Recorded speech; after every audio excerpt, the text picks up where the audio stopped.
Hello साथियों, नमस्कार। स्वागत है आप सभी का एक नई वीडियो में। साथियों, यह वीडियो उन सभी अभ्यर्थियों के लिए महत्वपूर्ण रहने वाली है, वे अभ्यर्थी जिनको कि रोजगार प्रयाग पोर्टल पर रजिस्ट्रेशन करने और इसके द्वारा निकली सभी वैकेंसी में आवेदन करने में परेशानी हो रही है। साथियों, इस वीडियो में उन सभी अभ्यर्थियों को उन सभी परेशानियों से छुटकारा मिलेगा जिसमें कि बार बार रोजगार प्रयाग पोर्टल पर रजिस्ट्रेशन करते समय आप सभी को वेबसाइट में ग्लिच आ रहा है और ऐसे कुछ शब्दों का या बोल सकता हूँ ऐसे कुछ वाक्य इसमें प्रयोग किए गए हैं जो कि आप सभी अभ्यर्थियों को समझ में नहीं आ रहे हैं।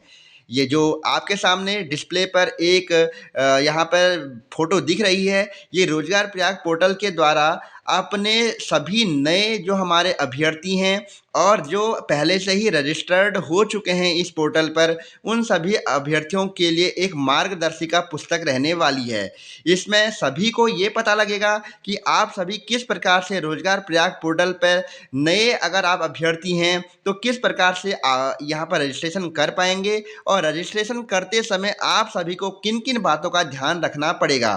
तो इसमें पूरा का पूरा एक फोटोज के माध्यम से कह सकता हूँ कि बताया गया है कि कैसे आप सभी को इसमें आगे स्टेप बाय स्टेप बढ़कर रजिस्ट्रेशन करना है और अपनी पर्सनल इन्फॉर्मेशन, एजुकेशनल क्वालिफिकेशन और एजुकेशनल डिटेल्स, साथ ही साथ जो यहाँ पे 6 से 7 बोल सकता हूँ कि जो यहाँ पे अलग अलग स्टेप दिए होते हैं, उनमें आगे बढ़कर आप किस प्रकार से अपना यहाँ पे रजिस्ट्रेशन कर पाएंगे।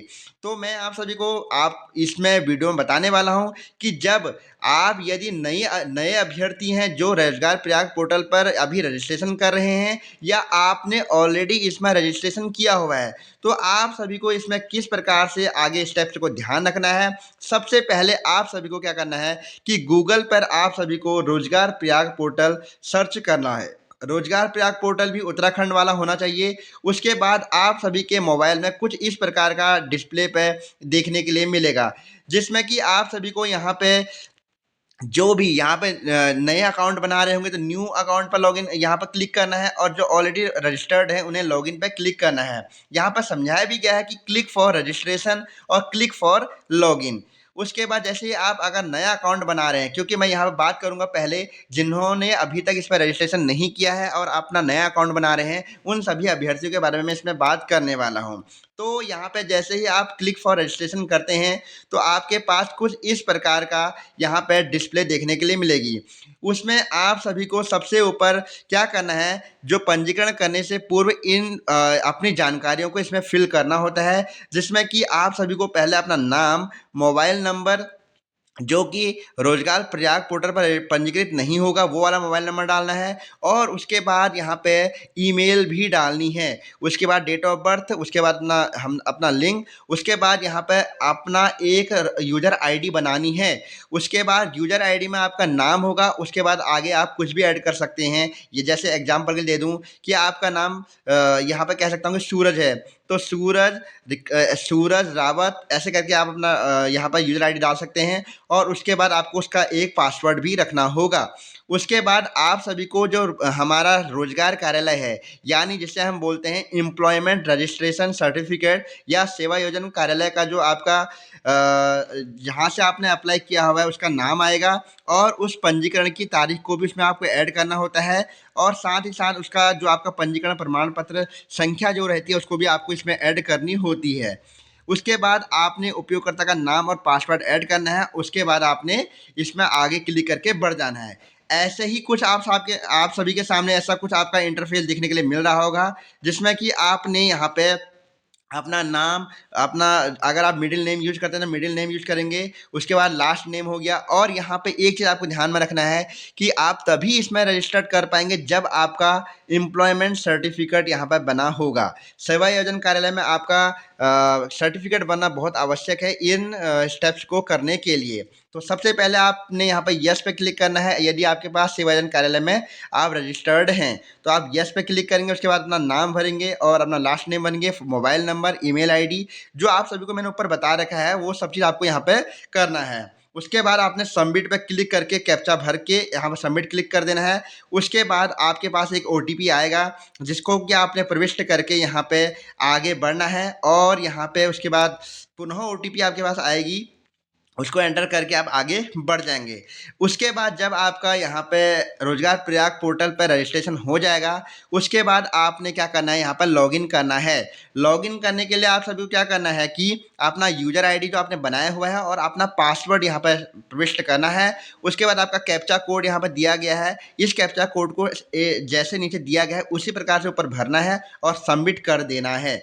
सबमिट करने के बाद आप इस प्रकार के डैशबोर्ड में आ जाएंगे। ऐसा डैशबोर्ड आप सभी को देखने के लिए मिल रहा होगा, जिसमें कि आप क्या कर पाएंगे कि अपना जो भी आपकी पर्सनल डिटेल्स हैं, चाहे वो आपका पर्सनल हो, कॉन्टैक्ट हो, physical detail, educational detail, language, experience, skill, preference और डिक्लेरेशन, ये आपके पास स्टेप होंगे जो कि आपको फिल करने होते हैं। इसमें आपको जाने से पहले क्या करना होगा कि यदि आप अपना यहाँ पे सबसे पहले जो करेंगे वो आप क्या करेंगे कि प्रोफाइल एंट्री में जाएंगे। वहाँ पर जाने के बाद आपके पास यहाँ पे अलग अलग यहाँ पे जो हैं डैशबोर्ड देखने के लिए मिलते हैं। सबसे पहले आपका पर्सनल डिटेल्स भरी जाएंगी, जिसमें कि आपका यहाँ पे जो आपने रोजगार प्रयाग पोर्टल पर रजिस्ट्रेशन करते समय भरा होगा, वही आप सभी के सामने ऐसा बोर्ड यहाँ पर डैशबोर्ड देखने के लिए मिलेगा, जिसमें कि आपका रजिस्ट्रेशन आईडी ऑलरेडी फिल्ड होगी। उसके बाद रजिस्ट्रेशन डेट यहाँ पर आ जाती है और यहाँ पे उसकी आपको अपलोड करनी होती है, जो इशू आपको हुआ होता है एम्प्लॉयमेंट डिपार्टमेंट के द्वारा। यहाँ पर लिखा गया है कि upload copy extend form issued form employment department, यानी आप सभी को क्या करना है कि जो आपका एम्प्लॉयमेंट बोर्ड या जो सेंटर होता है उसके द्वारा आप सभी को जो यहाँ पर उसका फॉर्म दिया गया होता है या आप बोल सकते हो सर्टिफिकेट मिला होता है, उसकी फ़ोटो कॉपी यहाँ पर लगानी होती है। उसके बाद आप सभी का यहाँ पर कुछ डिटेल्स भरी जाती हैं, जो कि आप नीचे पढ़ के भर सकते हैं, जैसे कि आप विवाहित हैं या अविवाहित हैं, आपकी कैटेगरी कौन सी है, कैटेगरी में आपका जो नंबर है वो इसका लिखना पड़ेगा। उसके बाद आपका यहाँ पे जो भी आपका अगर कोई आप हॉरिजेंटली रिजर्वेशन से आते हैं तो उसको भी आपको भरना पड़ेगा। और यहाँ पर साथ साथ आपका एक चीज़ आपको ध्यान में रखनी है कि आपको अपना नाम जो भरना है, उसके बाद जो आपका यहाँ पे मदर नेम और फादर नेम आता है वो आपको इंग्लिश और हिंदी दोनों में भरना होता है। तो इस चीज़ को आपको ध्यान में रखना है, क्योंकि यहाँ पे बहुत से अभ्यर्थियों को ये परेशानी हो रही थी कि जब वो अपने लैपटॉप या कंप्यूटर्स में इसको भर रहे हैं तो वहाँ पर उसको हिंदी में भरने में आपको दिक्कत आ रही है। तो अपने आप मोबाइल से भी इसको आप कर सकते हैं, ऐसा कुछ बात नहीं है। उसके बाद आपको क्या करना है कि जब आप यहाँ पे अपना डिस्ट्रिक्ट यहाँ पे जो भी दिए गए हैं ऊपर लिखा जो बताया गया है सेम टू सेम आपको यहाँ पे फिल करते जाना है। तो उसके बाद आपने यहाँ पे क्या करना है कि अपनी एक फ़ोटो भी यहाँ पे जो कि 50 केबी से जिसका साइज़ कम होगा, और आप उस फ़ोटो जो आपके द्वारा फ़ोन में खींची गई है उसका जो आप साइज़ कंप्रेसर के द्वारा कम कर सकते हैं, जो हमारा जेपीजी मॉड्यूल में होगा। उसके बाद इसको आप यहाँ पे ऐड कर पाएंगे और आपकी फ़ोटो यहाँ पे देखने के लिए मिल जाएगी। उसके बाद जो मैंने आप सभी को बता दिया कि ये आपने मैं जो अभी तक बता रहा हूँ ये आपकी पर्सनल डिटेल्स के बारे में बताया था। उसके बाद वैसे ही आप कॉन्टैक्ट वाले पे क्लिक करेंगे तो अपना यहाँ पे सारा कॉन्टैक्ट जो है भर सकते हैं, जिसमें कि आपसे कुछ यहाँ पे पूछा जाएगा कि आप किस क्षेत्र से आते हैं, यानी आप रूरल में आते हैं या अर्बन में आते हैं, यानी या आप ग्रामीण में आते हैं या नगरीय में आते हैं। तो आपने जिस क्षेत्र से आप बिलोंग करते हैं तो आपने उस पर क्लिक करना है और उसके बाद स्टेट भरना है, डिस्ट्रिक्ट भरना है, तहसील भरनी है, पिन कोड भरना है, विलेज का नाम भरना है, विकास खंड भरना है और पोस्टल एड्रेस भरना है। उसके बाद ये सारा आपका इंग्लिश में आएगा और उसके बाद यहाँ पे आपने जो आपने ऊपर परमानेंट एड्रेस भरा है उसको यस करके सेव करके आपने आगे बढ़ जाना है। जब आप आगे बढ़ेंगे उसके बाद आपका यहाँ पर तीसरा ऑप्शन आता है फिजिकल यहाँ पे डिटेल्स का, जिसमें कि आपने अपने हाइट, वेट और आई साइट और यहाँ पर ब्लड ग्रुप भी भर देना है। यानी आप यहाँ पे बता दूं कि आई साइट का मतलब बहुत से अभ्यर्थी पूछ रहे थे, तो यहाँ पर पूछा जा रहा है कि जो आपका यदि आपको चश्मा चढ़ा हुआ है तो वहाँ पर उसका ऑप्शन भी दिया हुआ है। यदि आप नॉर्मल मतलब आपकी आंखें नॉर्मल है तो वहाँ पर जनरल की कैटेगरी भी वहाँ पर दी गई है। उसके बाद आपने यहाँ पे कुछ यहाँ पर अलग सी कैटेगरी भी हैं जो आपके हैंडीकैप्ड स्टेटस के लिए हैं, उसको आपने फिल करने के बाद यहाँ पे अपना सर्टिफिकेट भी लगाना है और उसके बाद सेव करके इसमें आगे बढ़ जाना है।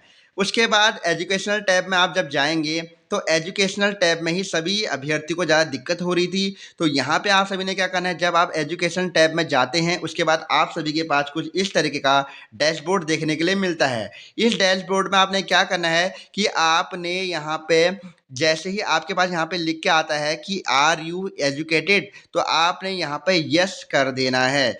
यदि आप नहीं एजुकेटेड हैं तो आपने नो पे क्लिक करना है। उसके बाद आपने आगे बढ़ते हुए अपनी हाईएस्ट एजुकेशन लेवल यहाँ पे फिल कर देनी है। लेकिन अगर मैं बात कहूँ कि उत्तराखंड में जो ग्रुप डी के तहत शिक्षा विभाग में भर्ती निकली हुई है, उसमें आपसे हाईएस्ट क्वालिफिकेशन 8th या 9वीं से नीचे मांगी गई है, तो आपने उसी को उसमें भर देना है। उसके बाद हाईएस्ट एजुकेशन अगर आपने की है, लेकिन अगर मैं बता दूं कि अगर आप इन 2364 पदों के लिए उसको भरेंगे तो आप इन फॉर्म्स के लिए अप्लाई नहीं कर पाएंगे। तो आपने कक्षा 9 से नीचे की यहाँ पर क्वालिफिकेशन भरनी है।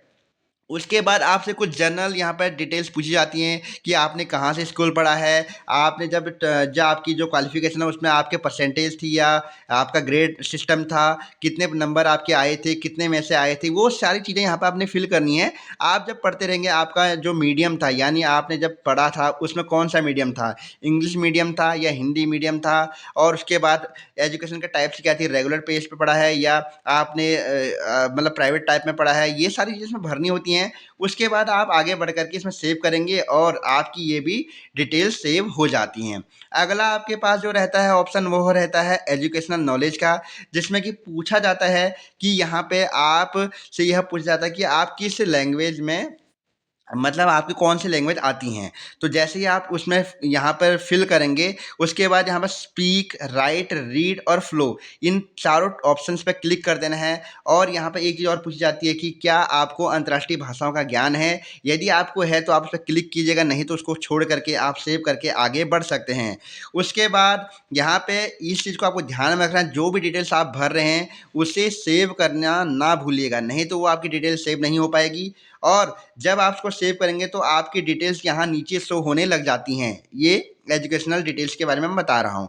उसके बाद यहाँ पे अगर आपके पास कहीं पर भी कार्य करने का अनुभव हो तो वो सब आप एक्सपीरियंस सर्टिफिकेट में लगा सकते हैं। यदि आपके पास कोई स्किल हो तो स्किल को भी आपका यहाँ पर आप इसमें लगा सकते हैं। ठीक है, इसमें जैसे पूछा जाता है कि आपके पास कौन सी स्किल है, यहाँ पे बहुत सारे ऑप्शन दिए गए होंगे, तो उसमें से आपके पास कोई भी अगर स्किल होगी, आपके पास कोई ट्रेनिंग, आप जैसे मान लीजिए कोई आपका ट्रेनिंग के इंस्टीट्यूट में करवा रखा है, उसकी ट्रेनिंग का स्किल होगा, तो आप यहाँ पर लगा सकते हैं। उसका फॉर्म भी आपको लगाना पड़ेगा, मतलब जो उसका सर्टिफिकेट होगा वो भी आपको इसमें लगा करके आगे बढ़ना पड़ेगा। फिर अगला आपके पास आता है एक्सपीरियंस का डैशबोर्ड।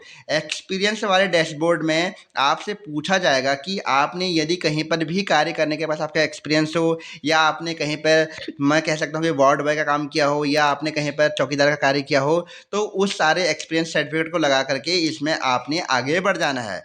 ठीक है, और ऐसा कुछ भी नहीं है कि इसमें कोई बहुत बड़ी डिटेल्स पूछी जा रही हैं, नॉर्मल नॉर्मल सी चीज़ें पूछी जा रही हैं कि आपको कितने समय का एक्सपीरियंस है कार्य करने का। यहाँ पे मंथ पूछा गया है, और अगर आपको सालों का है तो यहाँ पर साल कर लीजिएगा, वो भी आप सबके सामने आ जाता है। उसके बाद सेव करके आप आगे बढ़ेंगे। और अगला जो आपके पास आता है प्रेफरेंस का। प्रेफ़रेंस में भी बहुत सारे अभ्यर्थी यहाँ पर कन्फ्यूज़ हो रहे हैं कि प्रेफ़रेंस में आप सभी को क्या भरना है। तो प्रेफ़रेंस में ये पूछ रहा है कि आप सभी जो रोज़गार प्रयाग पोर्टल के माध्यम से जॉब ढूँढते हैं, तो आपको किस प्रकार की जॉब्स चाहिए? यानी आपको सभी सेक्टर चाहिए तो आप वहाँ लिख सकते हैं। यदि आपको शिक्षण संस्थान से सेक्टर चाहिए तो उसको चुन सकते हैं। अलग-अलग सेक्टर्स में दिए गए हैं। तो वही सेक्टर्स की आपको जॉब यहाँ पर डिटेल्स दिखेंगी। अभी आप चाहते हैं कि अगर आपको सारे सेक्टर दिखें, तो आपको पास वहाँ नीचे जब स्क्रॉल करेंगे तो वहाँ पर ऑल का ऑप्शन दिखेगा, तो वहाँ पर इसको आप क्लिक करके आगे बढ़ेंगे। और वहाँ पे ये भी पूछा जाता है कि आपको जो सैलरी है तो आपकी कौन सी लिमिट है, मतलब कि 10,000 से 20,000, 5,000 से 15,000, तो वहाँ पे दी गई होती है। तो अपने अनुसार जिस प्रकार की आप जॉब ढूंढ रहे होंगे उस प्रकार से उसको सेट करके सेव करके आगे बढ़ जाएंगे। और ये भी पूछा जाता है कि आप अपने ही डिस्ट्रिक्ट में जॉब चाहते हैं। यदि यदि आप चाहते हैं तो यस कीजिएगा। यदि आप चाहते हैं कि आपको 13 के 13 डिस्ट्रिक्ट में से सारी जॉब्स की जानकारी मिले, तो उस पर नो करके भी आप आगे सेव करके आगे बढ़ जाएंगे। अगला जो अंतिम आपके पास यहाँ पे ऑप्शन आता है वह आता है डिक्लेरेशन का। डिक्लेरेशन में आपने क्या करना है कि आप जब क्लिक करेंगे तो आपके पास ऐसा कुछ डैशबोर्ड देखने के लिए मिलेगा। इस डैशबोर्ड में क्या होने वाला है कि आपके द्वारा जो भी जानकारी अभी तक आगे भरी गई हैं वो सारी आपका स्टेटस यहाँ पे शो करने लग जाएगा। जैसे कि आपने आगे जो पर्सनल इन्फॉर्मेशन दी है, कॉन्टैक्ट इन्फॉर्मेशन दी है, फिजिकल इन्फॉर्मेशन दी है, educational, language, experience, skills, preference, और आगे जो आपका वेरिफिकेशन की चीज़ें हैं वो सारी यहाँ पे शो होने लग जाएंगी। जो आपने नहीं भरी होंगी वो आपको कट हो जाएगा, यानी अगर अगर आपके पास कोई स्किल नहीं है तो आपने वो नहीं भरा होगा। यदि आपके पास प्रेफरेंस, यदि आप प्रेफरेंस नहीं भर जाएंगे तो वो क्रॉस का निशान दिखा देगा, और जो जो आपने भरी होंगी उसको सही का निशान दिखा देगा। उसके बाद आपने क्या करना है कि यहाँ पर आई एग्रीड के जो कॉलम बना हुआ है वहाँ पे आपने यदि आप अपनी द्वारा डाली गई सभी जो इन्फॉर्मेशन या बोल सकता हूँ डिटेल्स से आप सहमत हैं तो क्लिक कीजिएगा, और वहाँ पर सही का निशान अपने आप ही आ जाएगा, और सेव करके आप अपनी ये इन्फॉर्मेशन को यहाँ पर सेव कर पाएंगे। लेकिन मैं फिर बता रहा हूँ कि आपने सभी जानकारियाँ जो है बहुत सुरक्षित तरीके से भरनी है। सुरक्षित बोलूँ कि सावधानीपूर्वक भरनी है, कि बाद में कहीं ऐसा ना हो कि सर हमारा एम्प्लॉयमेंट सर्टिफिकेट में गड़बड़ी हो गई है, या हमारे क्या बोलते हैं जो हमने यहाँ पे कैटेगरी लगा रखी है उसमें कुछ गड़बड़ी हो गई है। यानी गड़बड़ी का मतलब है कि आपने कोई फॉर्म गलत भर दिया तो उसमें आप कोई भी करेक्शन नहीं कर पाएंगे, तो इसको आपने अच्छे से भर लेना है और सेव करके इसमें आगे बढ़ जाना है। यहाँ से आपका ये पूरा का पूरा प्रोसेस मैंने बता दिया है, और ऐसे करके आप जा कर के आपका यहाँ पर पूरा रजिस्ट्रेशन वो कहूँ और उसके साथ पूरी की पूरी डिटेल्स इसमें फिल हो जाएंगी, जिसके बाद आप उसको प्रिंट आउट करके निकाल सकते हैं और आपका फ़ोटो के साथ वहाँ पर दिख जाएगी आपको यहाँ पे। अब क्या करना है, अगर आपके द्वारा फिर अगर आप कोई जॉब्स के लिए अप्लाई कर रहे हैं, जैसे कि अभी उत्तराखंड ग्रुप डी की जॉब्स निकली हैं, तो आपने यहाँ पे प्रोफाइल एंट्री के नीचे ऑप्शन दिख रहा होगा अप्लाई फॉर जॉब्स। जैसे ही आप इसमें अप्लाई फॉर जॉब्स पे क्लिक करेंगे, उसके बाद सारी जो भी आपने डिटेल्स भरी हैं, जिस क्राइटेरिया में भरी हैं, उसके बाद आपको सारी जॉब्स की डिटेल्स वहाँ पर दिख जाएँगी। वहाँ पे जाकर के आप क्या कर पाएँगे, आवेदन करें पे क्लिक करके आप उनमें आवेदन कर पाएँगे। यहीं पर अगर मैं कहूँ कि कितने लोग ऐसा चाहते हैं कि आपका जो पासवर्ड है उसको चेंज करना चाहते हैं, तो पासवर्ड भी आप चेंज यहाँ पर से कर पाएँगे। वो आपके प्रोफाइल में देखने के लिए मिल जाएगा। क्योंकि मैं आप सभी को बता दूँ, जो आपकी ये डैशबोर्ड है इसमें आप क्या-क्या यहाँ पर चेंज कर सकते हैं। यहाँ पे डैशबोर्ड आपका जो नॉर्मल डैशबोर्ड होता है, प्रोफाइल एंट्री में जो आपकी डिटेल्स भरी जाती हैं, अप्लाई फॉर जॉब्स के लिए जो आपके लिए फॉर्म्स निकले हुए हैं, उसके बाद मोबाइल और ईमेल चेंज करने तो वहाँ पर से भी आप जाकर के चेंज कर सकते हैं, और साथ ही साथ यहाँ पे अपनी आईडी को लॉग आउट भी कर सकते हैं।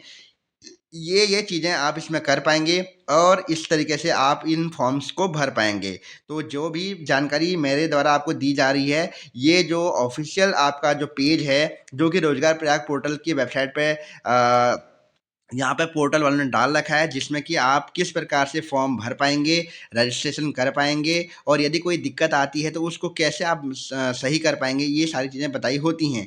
यदि फिर भी आपको कोई परेशानी होती है तो यहाँ पे रोज़गार प्रयाग पोर्टल के माध्यम से अपनी कुछ यहाँ पे कस्टमर केयर नंबर भी दिए गए हैं। उन के नंबर्स पे आप कॉल करके आधी जानकारी भी ले सकते हैं, और अगर कोई जानकारी आपको चाहिए तो अगर आपको वो नंबर नहीं मिल रहा है तो आप सभी यहाँ पे मुझे कमेंट बॉक्स में कमेंट कीजिएगा, वे नंबर आपके सामने मैं डालने की कोशिश करूँगा।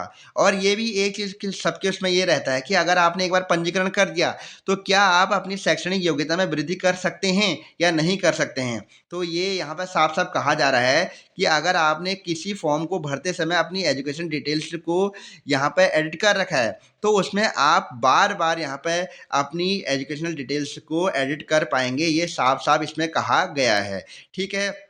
और इसमें अगर आपके पास कोई अनुभव आता है, यानी आपको कोई भी डिटेल्स इसमें यहाँ पे भरनी है, तो उसमें आप बार-बार इसमें एडिट करके अपनी चीज़ों को इसमें घटा और बढ़ा सकते हैं, ठीक है? और यहीं पे ये आपकी वीडियो पूरी समाप्त होती है, और कुछ इस तरीके से मैंने आप सभी को बताने की कोशिश करी है कि जो भी परेशानी अभी तक अभ्यर्थियों को आ रही है, बहुत से अभ्यर्थियों को बार-बार यही परेशानी आ रही है कि जो यहाँ पर X10 वाला जो यहाँ पे था ना, कि आपको X10 वाले मोड में भरना है, तो वो क्या चीज़ है?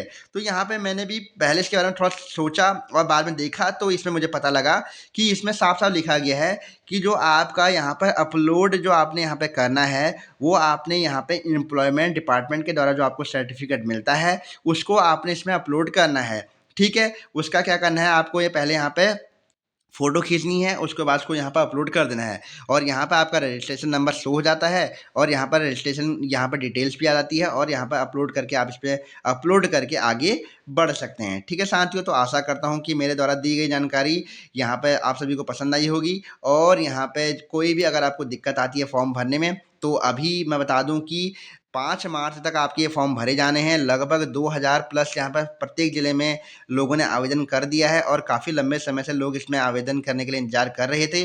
तो जो भी अभ्यर्थी अभी तक आवेदन नहीं कर पाए हैं, तो वो कुछ इस प्रकार से आवेदन कर पाएँगे, इस प्रकार से रजिस्ट्रेशन कर पाएँगे। इसमें मैंने आप सभी को जानकारी दे दी है। और साथ ही साथ अगर आपको समझ में नहीं आया, तो मैंने इससे रिलेटेड और भी वीडियो बना रखी हैं, जिनका लिंक इस वीडियो के डिस्क्रिप्शन बॉक्स में मैंने ऐड किया हुआ है। वहाँ पर जाकर के आप सभी उन वीडियोज़ को भी देख पाएँगे। और एक चीज़ आपको और समझा दूँ मैं कि आप सभी का कहना था कि कौन से ज़िले में कितनी लिस्ट आई हुई हैं, यानी कहाँ पर कौन-कौन सी वैकेंसी खाली है, कौन से स्कूल में खाली है, वो सारी लिस्ट भी, यानी बोल सकता हूँ कि उनकी सबकी पीडीएफ भी मैंने इस वीडियो के लिंक उस इस वीडियो के डिस्क्रिप्शन में सबका लिंक ऐड किया हुआ है। वहाँ पर से जाकर के भी आप सभी वीडियोज़ को देख सकते हैं। और आगे कोई भी जानकारी चाहिए हो तो चैनल पर ऐसे ही जुड़कर अपनी इन जानकारियों को प्राप्त भी कर सकते हैं। तब तक के लिए इतना ही। ओके, थैंक यू, धन्यवाद।